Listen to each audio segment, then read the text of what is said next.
咁我哋一齊睇下咧點樣用我哋呢個 AI Accounting System 咧，好快咁有一啲 raw data，譬如啲單據啊、文件啊，變成一個 financial report。咁用呢個 AI Accounting System 嘅自動化咧，可以幫到我哋好快咁完成啲 bookkeep 嘅工作嘅。咁首先咧，我哋 log in 咗去呢個 AI Accounting System 咧，見到呢個我哋呢個公司 ledger 咧就叫 FR 啦嚇。咁喺 FR 入邊咧，而家咧你會睇到咧入邊咧係空白嘅嚇。咁呢個入邊係譬如喺呢個支出、銷售、採購，你見到 sales 撳落去 ，purchase 撳落去，支出係冇資料喺入邊嘅嚇。咁完全一個空白嘅 ledger 入邊嚇。咁我哋點樣可以好快速咁入到我哋嘅 data 咧？就我哋用呢一個嘅多項目輸入。多項目輸入咧，就可以一次過將大量嘅文件、圖片、PDF 都可以一次過 import 入去個系統入邊嘅。最多可以超過呢一次過50張文件可以上傳嘅。咁首先我哋做咗個 expenses 嘅支出上傳啦，我哋 scan 晒啲單或者影晒相啦，係啦。咁我哋揀 expenses， 然後我哋揀翻譬如 directors account 啦，董事戶口，跟住我哋撳一個 attach button。就我哋喺我哋個 file system 度揀翻我哋要上載嘅圖片或者 file 啦嚇。咁當然你可以用 scanner 啦，我哋陣間可以示範用 scanner 一次過 scan 晒單擺上去。咁我哋而家有3張圖片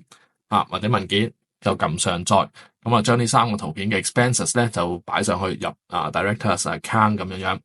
咁你見到呢個 system 咧已經 record 咗3個 expenses 喺入邊嘅啦嚇。咁佢而家 upload 或者 AI process 緊啦嚇。咁同樣一樣道理啦，咁我可以多項輸入。今次做乜嘢咧？我哋今次可以揀翻個採購。採購我哋用咩銀行戶口咧？我哋用翻個 current account 啦，attach button 係啦。咁我哋而家呢度有3張 purchase invoice 係啦，一次過將呢3張 purchase invoice 係啲 PDF 文件又好，你喺 Supplier 收到嗰啲文件又好，或者啲截圖都可以嘅嚇，一次過 upload 將呢3張 purchase upload 上去。咁同樣啦，咁佢會 upload 啦，然後個 AI 咧會自動去 process 啦。咁你見到佢新增咗3個嘅 purchase record。同樣我哋做埋 sales 咧，就先可以出到 report 噶嘛。咁我哋揀 sales 啦，咁就又係揀翻用邊個銀行去處理啦，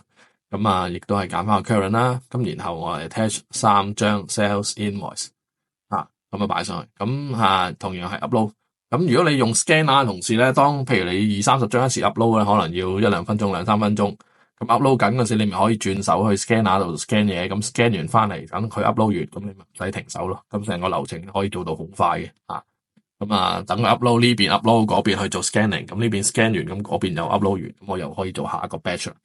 咁你見到呢度有3個 sales 咧，亦都係 process 去 upload 上再成功咗噶啦。咁我哋去翻嗰個支出、採購、銷售嗰個 function 嗰度睇翻，咁而家就唔係空白啦。咁而家有3筆支出，見到係好清晰嘅。銷售都係一樣，有3筆銷售擺咗個功能入邊，採購都係一樣。咁所以我哋 total 有9筆帳已經入咗落去啦，用一個上載嘅形式，咁完全我哋唔需要做 data entry 資料輸入。我哋亦都可以用咧呢個流動應用程式，用我哋手機無論係 Android 啦或者蘋果 Apple 嘅手機，都可以安裝完呢個流動應用程式之後咧，就可以直接用鏡頭啦或者上載啦或者截圖嘅形式咧去收集一啲嘅數據資料嘅，譬如你食完飯嗰張單搭完的士嗰張單都可以啦。另外一個更快嘅方法就係用我哋嘅桌面掃描器 scanner， 咁一次過咧可以幾十張咁去掃描完呢啲咁嘅文件之後咧，就可以馬上上載噶啦。咁我哋去睇睇呢一個嘅手機同埋掃描器嘅示範。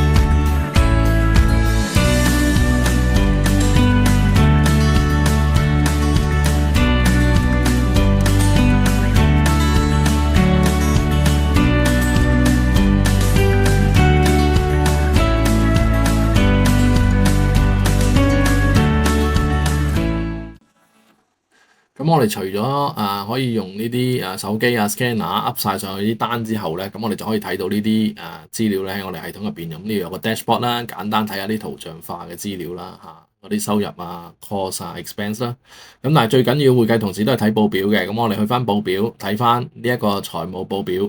咁我哋撳落嗰陣時咧，我哋就可以揀我哋嘅財務報表咧，想由邊一日去到邊一日啦。咁我而家由23年1月開始做呢個報表嘅篩選啦。由23年去到今日去 gen 呢個報表。咁我哋嘅系統咧，所以出嘅報表咧，全部都係用 Excel 嘅，因為會計同事咧最緊要有 Excel，有 Excel 先做到嘢，甚至你嘅 auditor 咧，你都係需要俾個 Excel 佢最簡單噶啦。咁咧完咗之後咧，佢就 download 咗一個 Excel 落嚟，咁我哋喺 download folder 開翻呢個 Excel，撳一撳呢個 enable，因為咧呢啲係Microsoft Office 嘅 security 問題啦，撳翻呢個 enable。咁我哋就會睇到咧，我哋頭先上傳嗰啲單據咧就會變晒原始數據，幫你入啱晒呢啲資料，就喺呢個 JL sheet 入邊，呢個 journal lines 呢一個 sheet 啦。咁呢個 AI 咧就幫你入晒啲日期啊、description 啊、銀碼、基本資料啊嘛，有啲編號咁樣啦，sales journal 啊、purchase journal 啊、bank journal 啊，即係嗰啲 expenses 嗰啲嘢啦嚇。咁啊幫你自動入晒。咁你所以呢個 AI 系統咧，你當佢一個24小時。7日不停幫你做資料輸入嘅不眠不休嘅系統，就做晒你啲前期嗰啲繁瑣嗰啲工作 ，cap 晒啲 data，收集晒啲數據落去，咁佢幫你入晒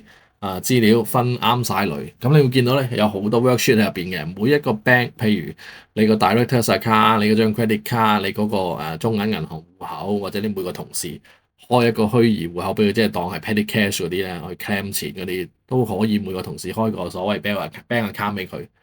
咁每個同事 upload 晒啲單上去咧，喺呢個 report 入邊咧就會分晒每一張 worksheet 嘅嚇，咁所以咧你就好容易去逐個 bank、逐個戶口、逐個 petty cash account 去追蹤翻、去對翻帳，咁唔使用人手慢慢打啦嚇，每個同事自己 upload 咁分翻開，分門別類，呢啲數據就非常有用，咁亦都方便你個 auditor 睇數，咁你呢張 worksheet 咧交俾佢咧就好方便啦。咁所以咧睇到呢度分咗類啦，其實咧你見到呢啲資料咧，全部咧係用 formula 拎up 晒噶啦，所有原始數據其實喺我哋頭先嗰張 JL sheet 嗰度嘅。咁你見到呢個 sales journal SJPJEJ 都一樣啦，呢啲 sales journal，因為我哋會計入帳嘅同事知啦，因為兩隻腳噶嘛，咁除咗銀行嗰隻腳之外，仲有呢個sales 嗰隻腳，咁佢其實都係用晒 formula 拎up 晒噶啦，咁就係用頭先 JL sheet 入邊嗰啲 journal lines 啦，分晒喺呢個 SJ 即係 sales 啦、purchase 啦、expenses 啦，咁呢啲資料分晒類，咁所以咧你將呢個 Excel worksheet 咧掉俾你個會計師或者你個 auditor 咧，咁亦都係非常方便嘅。咁呢啲 journals 就留翻俾會計同事啦，或者你 auditor 去處理啦。咁一般我哋內部咧就可以唔需要理會佢嘅。咁所以咧除咗呢啲咁樣嘅分門別類嘅資料幫你全自動入晒落去，分晒類之外咧，咁最緊要我哋有嗰個財務報表啦。所以我哋睇睇最尾嗰度啦，咁就有呢個TB，咁咧我哋財務報表入邊有呢個 TB Trial Balance 試算表噶啦。咁呢個試算表嘅數據都係一樣啦，就係由頭先嗰個 journal 嗰度咧去引申出嚟嘅。其實呢啲都係 formula 拎 up 晒嘅啫，咁好簡單。咁你個會計師一收到呢張 sheet 咧，就一目了然睇到嗰啲原始數據由嗰個 journal line 嗰度引申去到呢一個TB Trial Balance 嗰度，咁你將呢個表交俾你嘅會計師，亦都方便佢哋做嘢嘅，咁亦都方便佢哋查數啦。咁我哋有咗呢個所謂 TB 試算表之後咧，咁亦都可以產生其他嘅財務報表嘅。咁一套帳入邊咧就會有另外一個報表，就係呢個 balance sheet 啦，BS。咁 balance sheet 都係一樣啦，咁其實都係資料來自頭先嗰個試算表，亦都有晒 formula 拎 up。咁呢個會計同事或者呢個會計師咧都好容易咧可以追蹤翻啲數嘅來源係邊度嚟嘅，一睇咧就睇得到噶啦。咁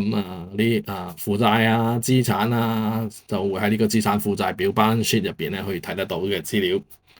咁除咗 balance sheet，咁當然最終啦都係要睇翻嗰個P&L 啦 ，profit and loss。咁去翻最後一張 sheet P&L， 咁睇翻呢個 P&L 都係一樣。咁呢個 profit and loss 所有嗰啲收入採購成本expenses other expenses 扣晒嗰啲費用等等資料都係你見個資料來源都係喺嗰個試算表度抽出嚟啦，用 formula 幫你拎 up 晒噶啦。咁亦都係你俾你嘅會計同事，你 auditor 咧一睇咧亦都係一目了然，好清楚嘅。咁當然啦，最後呢啲數計出嚟個利潤啊，或者最後嗰個調整啊，都要經理會計師去做翻個準確調整啦。但係咧，你將呢啲單據全部上傳完之後咧，就可以擺上去咧。咁你將呢個基本嘅財務報表交俾你會計師咧，就大家可以快速咁去完成呢個初步入帳嘅工作㗎啦。